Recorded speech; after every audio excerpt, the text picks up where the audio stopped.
welcome back to the All Hazards Prepper Show, your go-to spot for all your disaster prep information and how to survive wild SHTF scenarios. Plus, we'll chat about the chaos of the world, throw in weather updates, and cover any topics the All Hazards Prepper has in his head this week.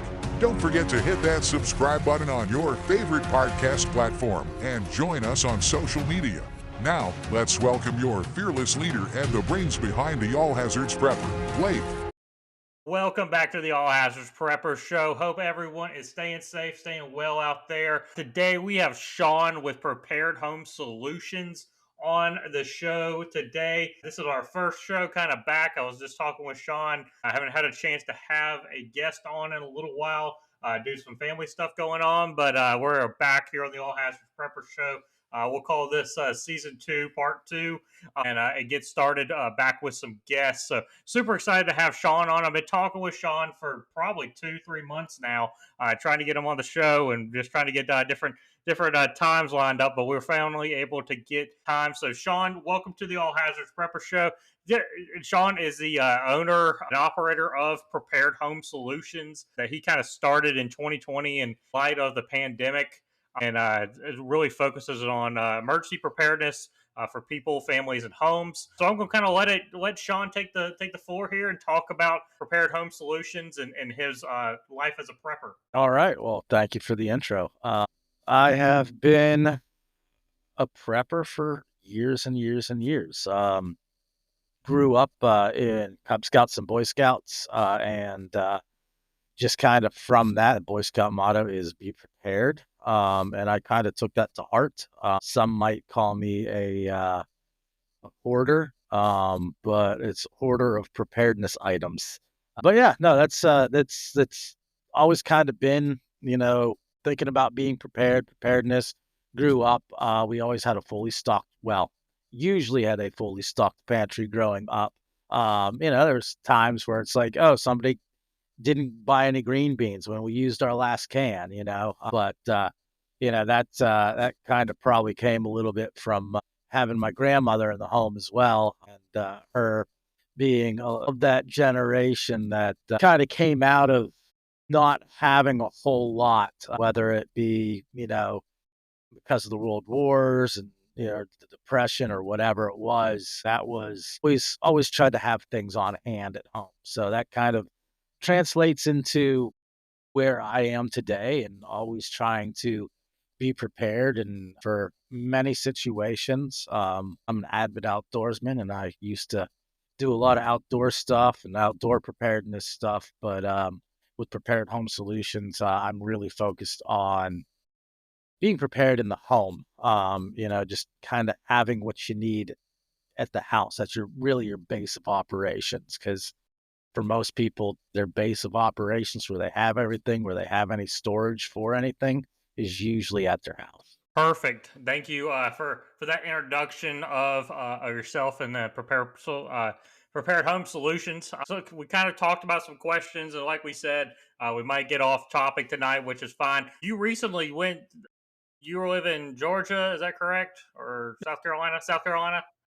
Outside of Greenville, South Carolina. Okay, so you recently went through some of Helene as well, and with kind of what we were talking about. But can you kind of tell your about going through Helene a little bit? And I know you weren't as like in Western North Carolina, but you went through a little bit of it. So maybe talk about that. Yeah, so it blew right through here on its way up to North Carolina. So we've got both our neighbors on either side of us have some trees down. Luckily, didn't ruin any property, didn't hit any property, nobody got hurt. But neighbors to both sides of us, we're kind of live out. I wouldn't say it's necessarily country, but it's definitely rural. We're on 3/4 of an acre. Neighbors next door have 8 acres, and the neighbors next to us, the other side, they're renting from somebody. I think that's also about 3/4 of an acre over there. So, but yeah, trees came down everywhere, all over the upstate of South Carolina. I also have a handyman and home repair business, Price's Renovation and Restoration, and it definitely impacted being able to get places, to get to jobs and actually do any work. So areas of town, neighborhoods just impassable because there's trees everywhere. And if it wasn't a tree down across the road, it was a tree that brought a wire down across the road. So that was it was challenging. It was interesting as it came through. I was like, "Oh yeah, it's kind of blowing. It isn't blowing that hard. There might be some tornadoes going on in different areas." I worked as a commercial fisherman for 2 summers on the west side of Kodiak, Alaska. So I'm like, it's blowing. It's a lot of wind, but you know, I probably should have been a little bit more concerned, being that it's not just blowing straight, but blowing in a circular pattern. That's bad. But yeah, so in any case, we luckily didn't suffer any damage. Our neighbors didn't suffer any damage. But there's many people throughout the upstate of South Carolina, some people in Georgia, and definitely people up in Western North Carolina and Tennessee and a little bit into Virginia that definitely suffered much more than we did with this hurricane. Yes, absolutely. Yeah, definitely. Some of the effects we've seen out of Western North Carolina, some of the impacts have been definitely devastating. My brother and dad actually went up to Boone and volunteered with the church with Baptist on a Mission, and just some of the stuff they're talking about. I think I dropped this in a situational update we had a few weeks ago, but just the lack of insurance and the lack of preparedness was obvious. A lot of people that they visited, so making sure you are prepared, not only with physical resources, but with those financial resources too, such as insurance and savings and all those types of things, is definitely important. So Sean, as a prepper, what is that disaster that really keeps you up at night? What's your worry? I know a lot of preppers have focuses. They may not be entirely all hazards, but what's really that disaster that keeps you up at night as a prepper? I don't think it's necessarily a disaster that keeps me up at night, but fallout from a disaster. It was very one of the things that was very awesome to see surrounding Hurricane Helene was just community coming together. And in my area around Greenville, there wasn't much. I mean, people came together and then just kind of that was it. It's like everybody helping everybody else out. It wasn't a long term thing. We were out of power. They were telling us initially it could be up to 2 weeks. I think power went out on Friday. I think we got it back on Wednesday. So it wasn't that many days without power. But what concerns me is a longer term event, something that may keep us out of power, something going back to 2020 where it could be hard to find toilet paper again. I mean, it's as silly as it sounds, that was a major problem for a lot of people. So it's like I said, it's not necessarily the actual disaster that keeps me up at night, but it's the fallout. It's the long-term consequences of something like that. Sure, that brings up a great point. Is usually if we're talking about natural disasters, hopefully they don't last but a day, 2 days, couple days, depending on what we're dealing with. But a lot of these disasters, even such like a Hurricane Helene, a couple hours does the damage and then it's done, and then a lot of people struggle with the what's response and what's recovery. Well, they kind of start blending in a lot of ways. As an emergency manager, it's say what's recovery and what's response until we really start seeing more of those recovery aspects starting rather than the response. So yeah, I think that's the biggest thing with disasters, and a lot of people don't think about. They think about that initial onset and then the day or two after, say like a hurricane. They think about that onset of the storm, then the impacts that might be seen a day or 2 days out, but they don't really think about that long term. I could be without power for 2 weeks. I could be without food for 2 weeks, let alone a COVID or something. More of a human type of or technological disaster that causes even a longer term effect, and those are certainly things that people are not prepared for as this human type all hazard events. So definitely, it's important to stay prepared long term as well. What's some ways that you are preparing in that long term aspect rather than the couple of days that a lot of people prepare for? What's some things that you're doing as a prepper? Looking at a week, 2 weeks, 3 weeks, a month, or longer out following the onset of a disaster. Well, One of the things is we definitely want to try to keep up our reserve food stores. We do some gardening. We have some chickens, so we get fresh eggs every morning right now, and it's great.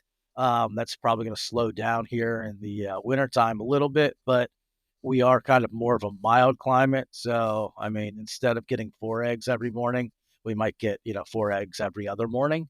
So it shouldn't be too bad. Yeah, just kind of the long-term food stores, whether that be the wonderful food that my wife cooks up in cans. We actually just had some of beef roast tonight. That was pretty good. Canned goods from the store, dry goods, stuff like that. Stuff that is easy to store. If you're aware of how to store it properly, it's easy to store. It's also easy to forget about and not think about, but you got to rotate through your stock too. So, I mean, keeping food stores, and that isn't just for Hurricane Helene. That could be for some reason,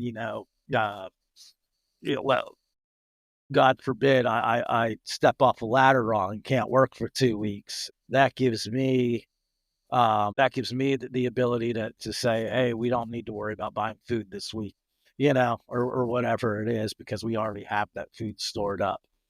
And in addition to that, kind of looking at Helene, there's people running generators 24/7.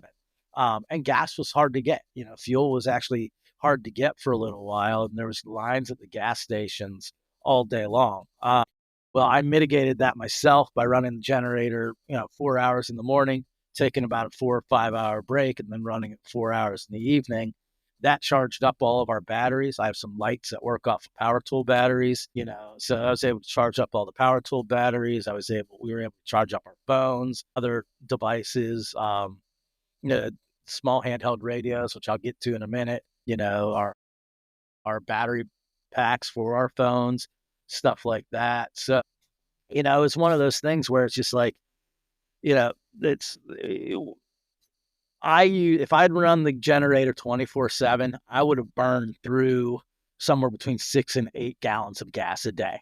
By running it 4 hours on, 4 hours off, and then 4 hours on again, and then off overnight, I went through 2 gallons a day. So that's definitely a way to save on fuel, during a disaster. Because again, we didn't know how long it was going to take, how long it was going to be, and if that, you know, how easily we'd be able to get fuel or not.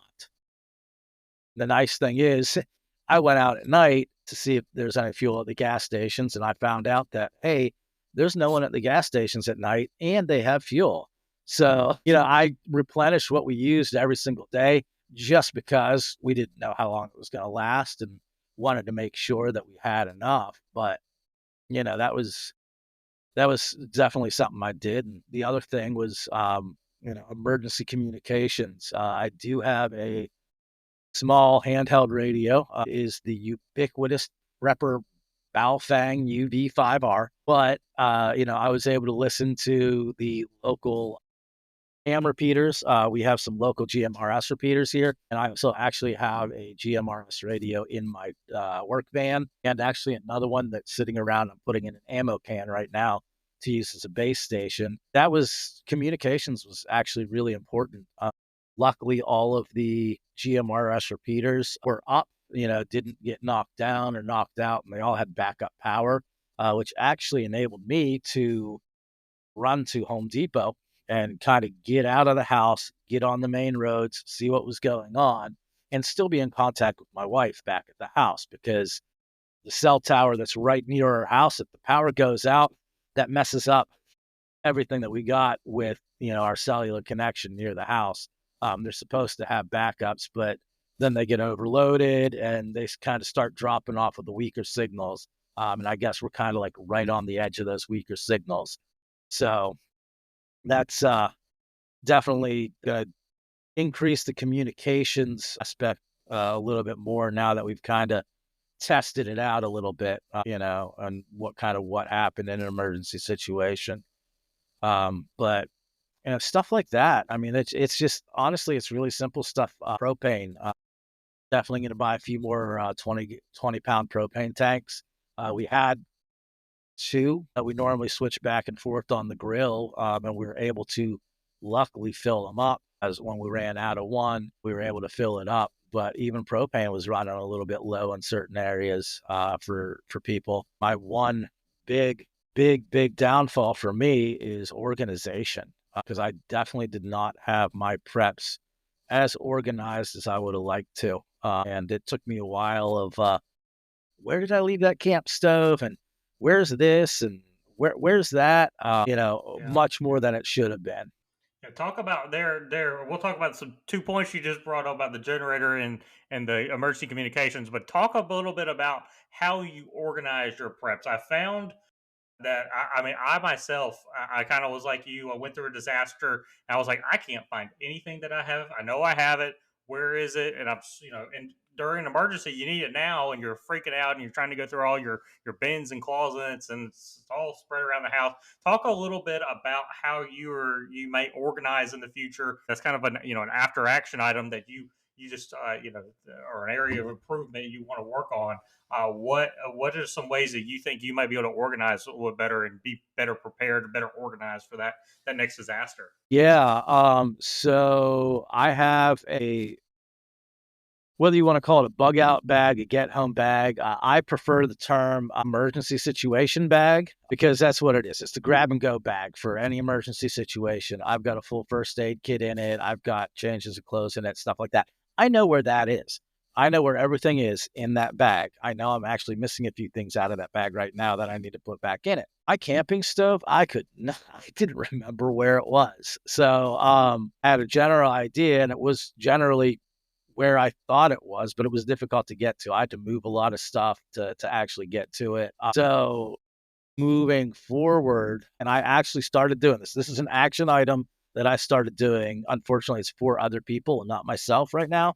But so those black bins with the yellow lids, you see them at Costco, you see them at Sam's Club, Walmart, Home Depot, and Lowe's. They're very cheap around Christmas too for everyone. Yeah, they are. But those black bins with those yellow lids, I think the 27-gallon containers, there's plans online to build storage racks for those so that you aren't stacking them right on top of each other. They just kind of slide out like a drawer, that you can just slide out of the rack. So I actually I started building those I just had the idea to do it, and posted on Facebook Marketplace, and I'm building about 2 a week right now, just off of that one post on Facebook Marketplace. But I'm going to be building one of those for myself because they are useful. You can get to your bins without unstacking everything. So that's one of the things I'm definitely going to do. I'm pretty good with keeping all the power tool batteries in one location and the lights for those in one location, easy to get to. But when it came to like the camp stove, the extension cords, that was kind of like, okay, well, where are these? Where is that? And so I'm going to build a rack for those bins for myself. And then I'm going to start labeling the bins on the front so I know exactly what they are and what's in them. And that should make life a whole lot easier. And the other thing I'm going to do, actually, because I've been wanting to do it anyhow, is for all my cook gear, I'm going to make one of those kind of like your classic Boy Scout patrol boxes that, holds the stove, holds a couple tubs for, cleaning your dishes, holds some dishes in it and spices and stuff like that. I'm actually going to end up building one of those to house one of my camp stoves. I've got a couple. I actually have 2 propane kind of normal camp stoves and a white gas camp stove that I grew up with. And you can pick those up on Facebook Marketplace. I mean, throughout the year for like 10, $15 when they're like usually at least $30 or more brand new. So I plan on picking a few more of those up because we were going to lend one out, but they decided that they didn't need it or want it. But they're great to have to lend out for 10, $15. I mean, that's a no-brainer just to add to your preps if you can find it on Facebook Marketplace or a yard sale. But definitely going to make one of those kind of patrol box camp kitchen things just to house all of my cooking gear, because that'll be good for when we go camping as well. And it's just be a grab and go box, whether it's, hey, an emergency at the house, or hey, we're going camping this weekend, or hey, Oconee Nuclear Facility is in meltdown, because that's right to the west of us. Mm-hmm. So if we'd ever have to get out of here, that would be something grab and go. We'd have it be ready. and I wouldn't have to spend, 20, 30 minutes looking for something. We'd be loaded up in 20 or 30 minutes and out the door. Yep, that's perfect there. Yeah, I think a lot of preppers and people in general nowadays, they just throw stuff everywhere. And during emergency, people, you got to have it right there, right then, and really have that organized. I have those bins as well, like you're talking about. Unfortunately, I do not have the room right now for a big rack.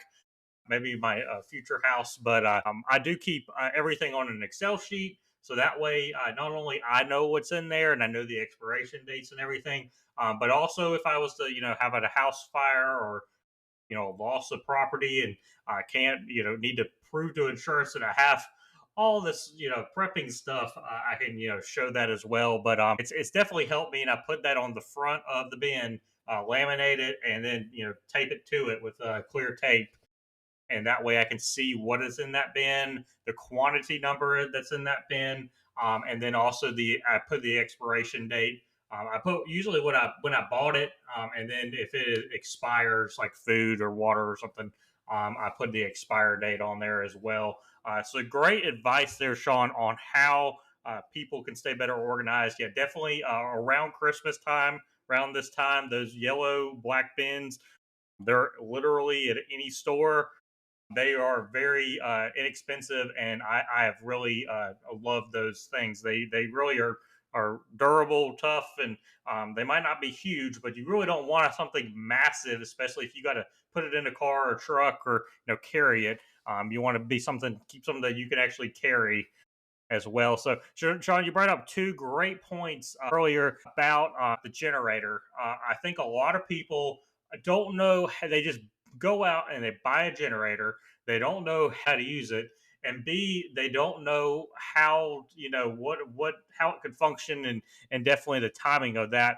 And that's something I think we great to talk about here. Is I think a lot of people don't understand.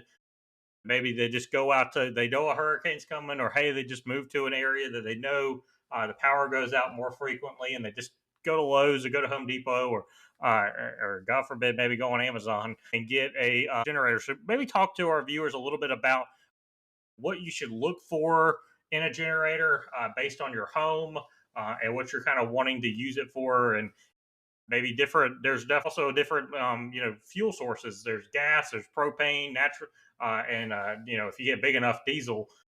But I think those are would be good. But maybe explain to our viewers a little bit about how to pick out a generator. Well, most people just kind of, go to the store and look around and, ask somebody that probably doesn't know much about generators that works at the store. If they get lucky, they'll find somebody, but that does know. But yeah, picking a generator, there's math involved. And I was never really good at math growing up. In fact, I think that on my SATs, I think that was what brought my whole SAT score down, was the math section. But it was yeah, you need to look at what appliances you want to run. Do you want to run your refrigerator and some lights? Do you want to run your deep freezer and refrigerator and lights? Do you want to run your electric dryer or your air conditioner? Those are definitely things you got to think about, because that math all adds up. My wife and I, it was 20, I think it was either, I guess it was the winter of 2019. There was a bit of an ice storm through here, and it knocked power out for about a week. But it was like on and off for a week. Was out for like 3 days, and then on for a day, and then on and off every couple hours. So we ended up running out and buying a generator. It was the last one at Harbor Freight. But it does everything we need it to do. It's their like 3500 with the, I think it's a 4375 peak. And that's something else. The running watts versus the peak watts. So your running watts is what you're running.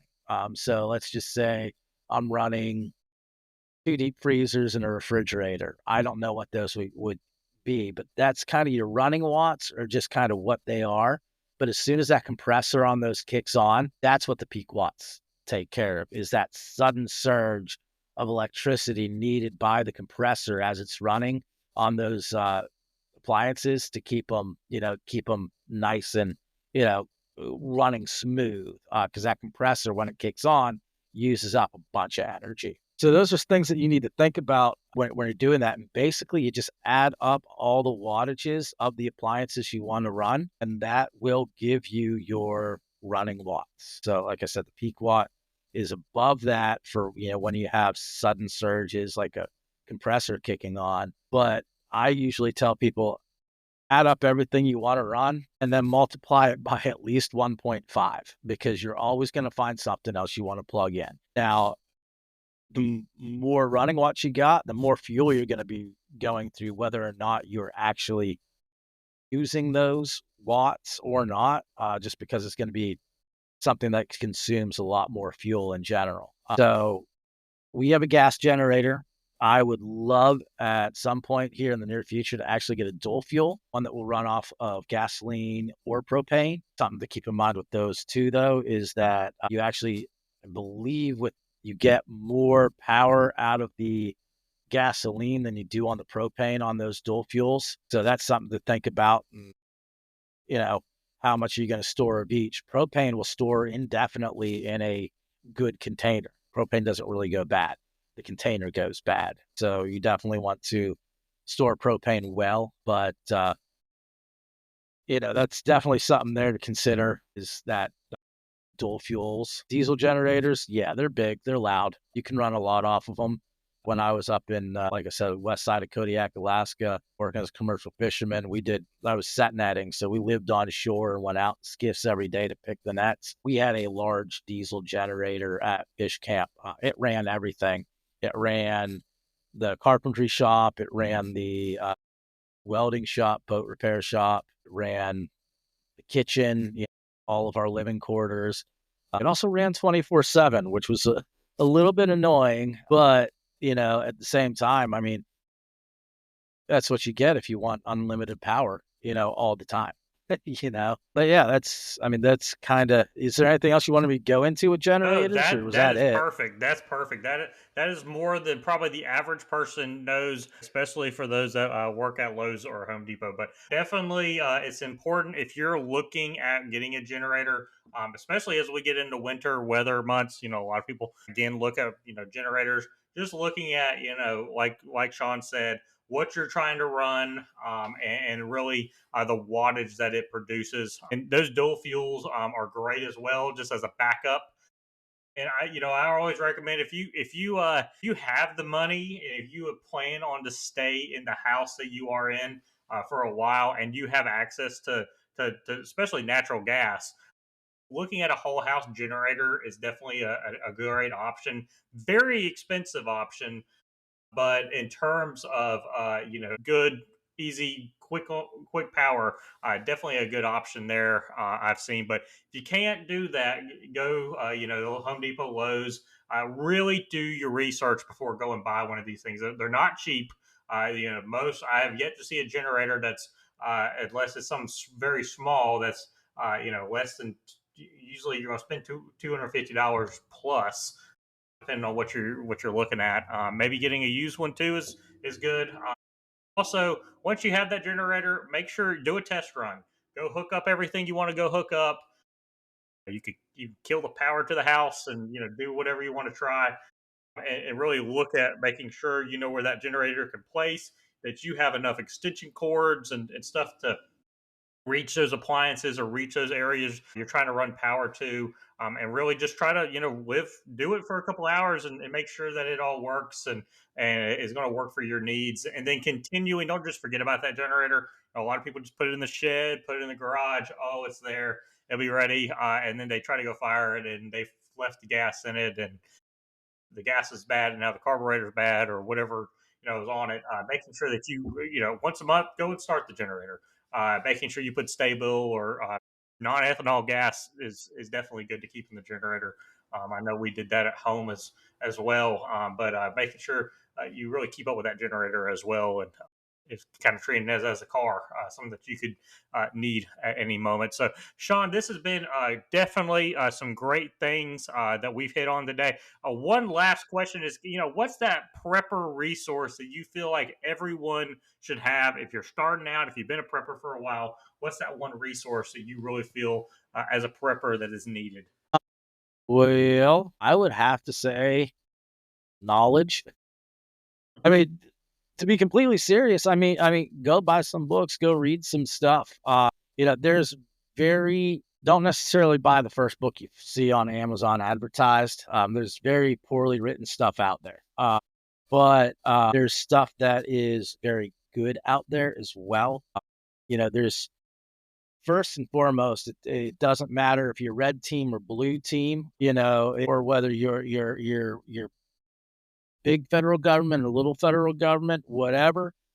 The federal government and your local and state governments, a lot of them have very good resources online about emergency preparedness. So that is the one thing that I would say is look at those government websites, see what they recommend, and use that as a baseline. I believe the federal government recommends 3 days of food and water per person in a household minimum. So that's kind of where I would start, with that. But definitely knowledge, getting a knowledge base. Aside and apart from that, I would probably say a good knife, because a good knife will always come in handy for something. Or multiple. I don't even know how many I have. My wife the other day, she was looking at my nightstand. She's like, "How many do you have?" And I was like, "I honestly don't know." There's like different. I have like different needs. I have one I carry every day, but then it depends on what's going on. And you never know, you might break one or like me, wash one and lose it. And just last night, I was searching my pants pockets. I thought, where did I put it? And turns out I put it in the nightstand. So definitely great there, Sean, with the knowledge. I think everyone needs to go out and learn some skills, learn those hazards that are in your community, and prepare for them. Read, what's out there online. There's definitely a lot of books out there. Kind of filter through the books. I think I've saved some on my Amazon list that I've looked at that have been great to keep in mind. That's something I've actually worked on. I think we talked about this in July or some point that I was actually building a library essentially of prepping knowledge, printouts, handouts, white pages, whatever you want to call it, books, things like that, things that Google may not be available in an emergency. So making Right. sure And that you have some printing resources as well. hard copies of what Hard you don't copies. know. Yes, exactly. So thank you so much, Sean, for being on the show. And are you on social media at all, or how people could find you and get in contact with you? So yeah, I am. You can find Prepared Home Solutions on Facebook, Instagram, and YouTube.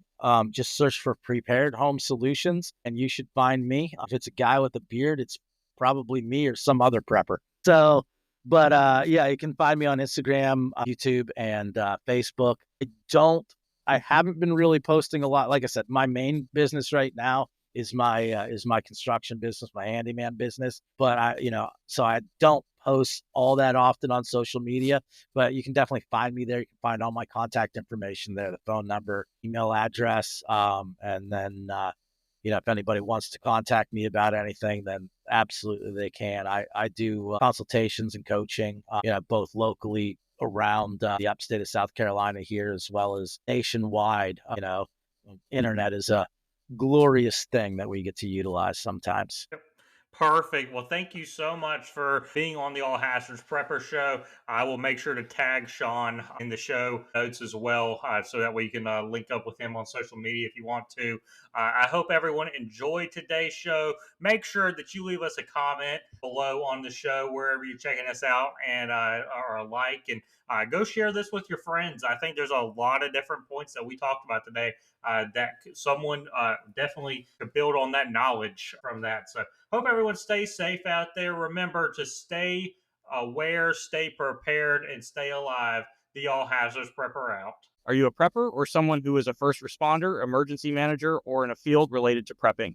We are always looking for new guests to be on the show. Send us an email at theallhazardsprepper@gmail.com. Again, theallhazardsprepper@gmail.com, and tell us why you want to be on the show. The All Hazards Prepper is an integral part of All Hazards Emergency Management Group, LLC, dedicated to assisting individuals, families, small businesses, and event venues in preparing for various hazards, disasters, and emergencies. Our mission at All Hazards Emergency Management Group is to ensure that you are well prepared by guiding you in creating a personalized emergency plans, developing and administering emergency training, conducting drills and exercises, and performing comprehensive risk and hazard assessments for your home or business. If you are interested in our services, please contact us at the All Hazards Prepper Show Ogmail.